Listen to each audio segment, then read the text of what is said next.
Hi, in this session we will see how to implement a user command and the PF status for the LV report. So go to our program which we have created earlier. Now the user command means what we want to capture whenever user double click on any field on the screen, or if user press any save button or back button on the screen, the system should capture that command. Okay, so for that reason what we'll do, go to our use so LV community, right?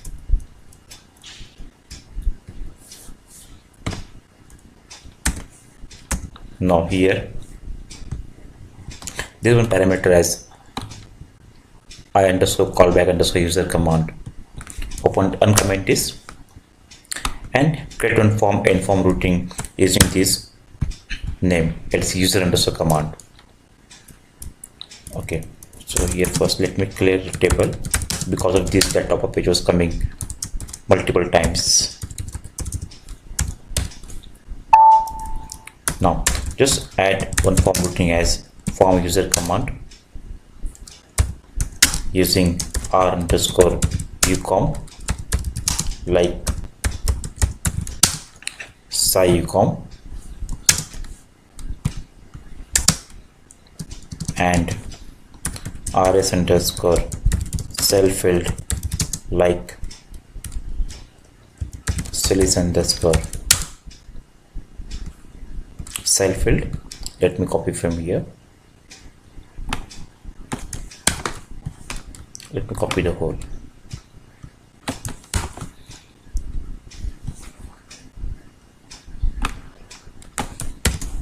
So display the form in form using the rucom like ucom and the rs underscore cell field type cells underscore cell field. Now what this user command do, whenever user double click on the screen or user press any button of the screen, the system capture that user command into r underscore ucom and accordingly we can perform the operations. Now whenever user double click on the screen, the value of rucom is ampersand IC1, and whenever user click on the save button, that value becomes ampersand data underscore save. So once we capture the user command, so accordingly we can make the coding in the particular block. Now as there are multiple records on the screens, okay, so let me put a debugger here. So what we done, we have defined the user command here. I'm putting a debugger here, execute the report. Now there are multiple records. So suppose if I click on the third record,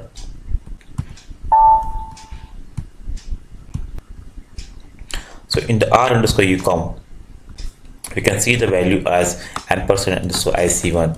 This means that user has double click or click on a particular field.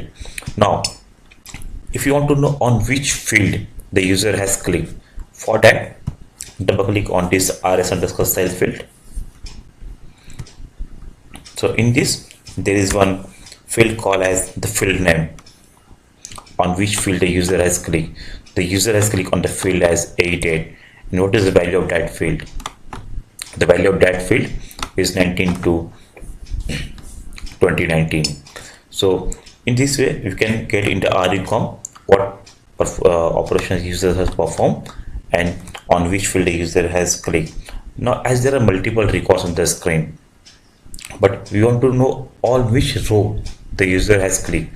For that, in the rs underscore cell field there is one field that is called tab index. So this will give you the exact row name on which the user has clicked. 3. Execute. Now let me click on the 5th row and the PO number. Double click here. Now you can see the tab index is 5 and the user command is rucom. So accordingly, if you want to perform some operation, so we can read our internal table of that index, then we will get the value of that particular field and accordingly we can perform the different operations. So let's assume that if user has clicked on this purchase order number, we want to open the standard T code ME23N. Now this is the T code ME23N. So here we need to pass the purchase order number. Okay, so how we'll pass the purchase order number here? So on this field, press F1, go to technical information. So here we can see there is one parameter ID BES. So copy this BES, go back to our program,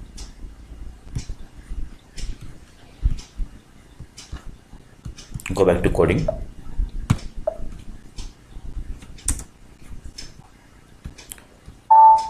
Now here we'll get that user has double click on the field. Using this row, read table GT underscore list, will read the table, the row number, tab index.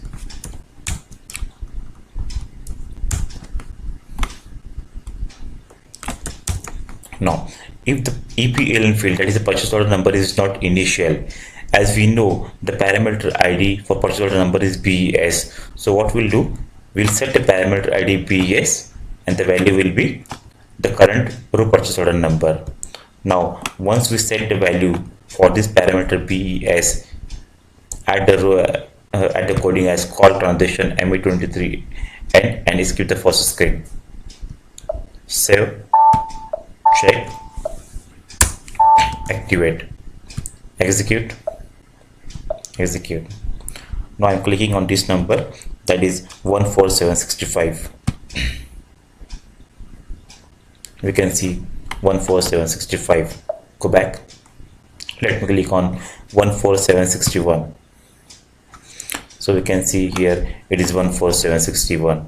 So accordingly we can display, we can call any transaction using this user command field.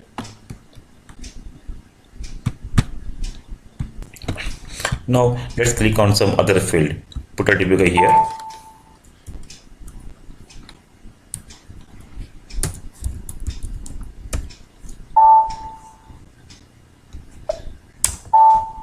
Execute.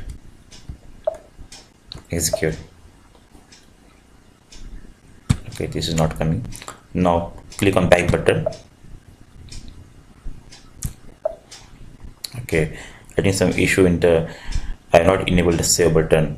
So the same concept, in the same way as we double click on the screen, so in the similar way when we implement a PF status, then the save button get enabled. Okay, that we'll see in the PF status block. So in this way we have seen how to implement a user command on the screen, and when user double click on any field, so how to perform a different operation. Now we'll go for the next one, that is the PF status. To first understand what is PF status, we'll implement this PF status. Now when we develop the LV report, by default we can see the standard toolbar buttons are available here, right? The back button, exit button, and we have the sort in ascending, sort in descending. So accordingly we can use this user command here. We can do the sum, but this is the default user command, okay, which is coming through the report. Now what if you want to add some custom button here, or if you don't want to use any standard user command, if you want to implement a complete your custom PF status. So in that case what we have to do, in the similar way as we have displayed the user command, there is one parameter as I underscore callback underscore PF status. So uncomment is PF underscore status.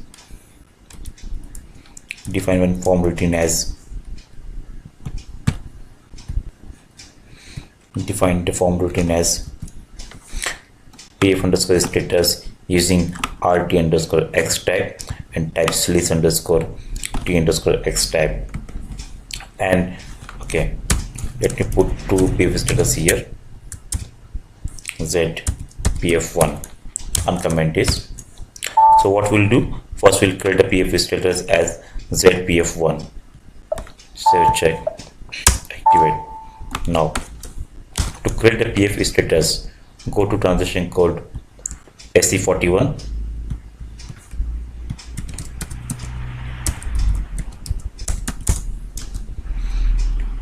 enter the program name as demo underscore P underscore report ZPF1. Let me check the name. Yeah, ZPF1. Click on create. PF status, custom give any name, add a back button and exit button. Save the request, activate. So what we have done, we have created a custom PF status, and that PF status we have assigned here. Save, check, activate. Now execute the report, put a breakpoint here. Now in the user command, when user click on back, what we want to do, set screen 0. That system will return to the selection screen.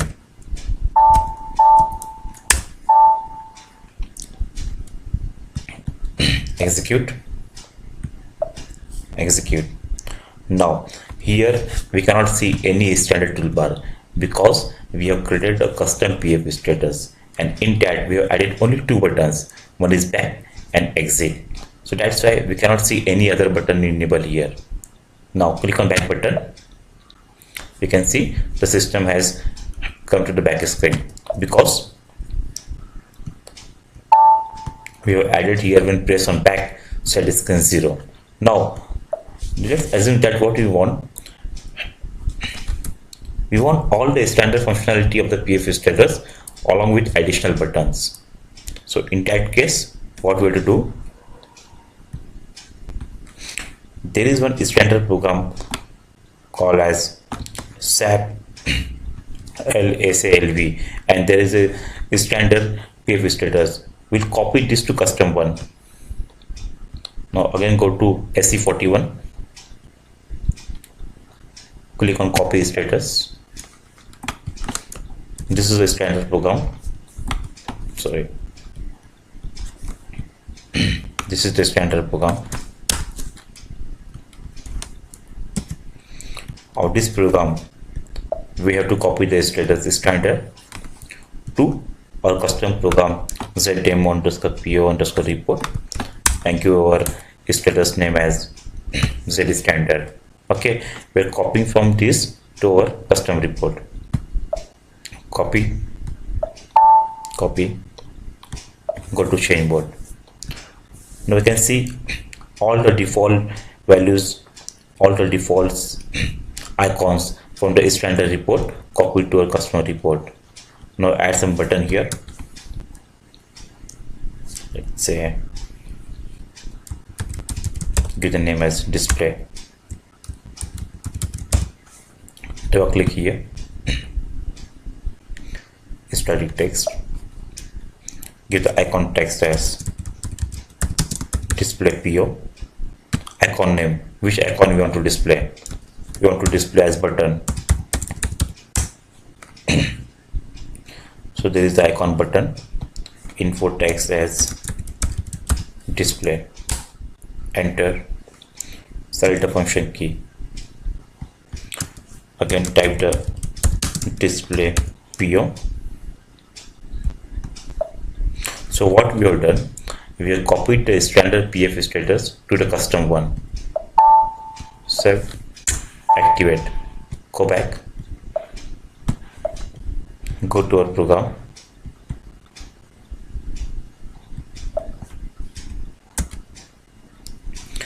Now in the PF status, earlier we have used that PF1. Now comment this and open this one. Now we'll see what is the impact of this. Execute. See, now we can see all the standard functionality of the ALV reports along with custom button, that is display PO. So like this we can add the menu bar also, we can add the multiple buttons. Okay, so the advantage is that we can get all the existing functionality. Like if you want to do the sum, we can do the sum. If you want to put a filter, we can put the filter. Okay, so in this way we'll get all the standard functionality of the ALV report along with custom button, and accordingly we can do our coding in the user command field. Let me put a debugger here.